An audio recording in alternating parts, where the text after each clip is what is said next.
અને સર્વે આગેવાનોને મારા નમસ્કાર.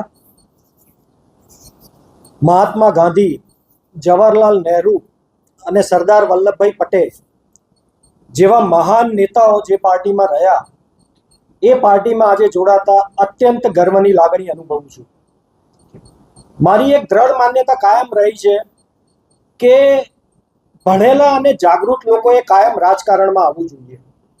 કારણ કે જો તમે કોઈ પણ પોઝિટિવ અને પરમેનન્ટ એટલે સારો અને સ્થાયી ચેન્જ લાવવા માંગતા હો તો રાજકારણ સિવાય બીજો કોઈ વિકલ્પ નથી.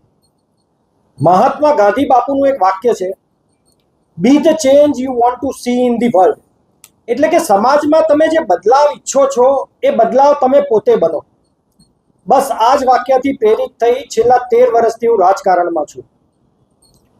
રાહુલ ગાંધીજીની નફરતની સામે ભાઈચારો, તોડો નહીં પણ જોડો અને ડરો મત જેવા વિચારોથી હું અત્યંત પ્રભાવિત થયો છું.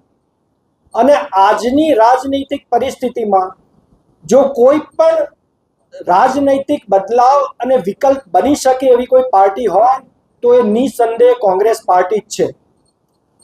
એ ગુજરાતની રાજનીતિમાં મારું યોગદાન આપવા હેતુ આજરોજ હું કોંગ્રેસમાં જોડાયો છું. અને મને તક આપવા બદલ પ્રમુખ શ્રી અમિતભાઈ ચાવડા, વાઇસ પ્રેસિડેન્ટ શ્રી કુલદીપભાઈ શર્મા સાહેબનો આભાર વ્યક્ત કરું છું. Thank you very much. ऐसे ही अन्य खबरों के लिए चैनल को सब्सक्राइब कीजिए. खबरों का नोटिफिकेशन पाने के लिए बेल आइकॉन को जरूर दबाएं.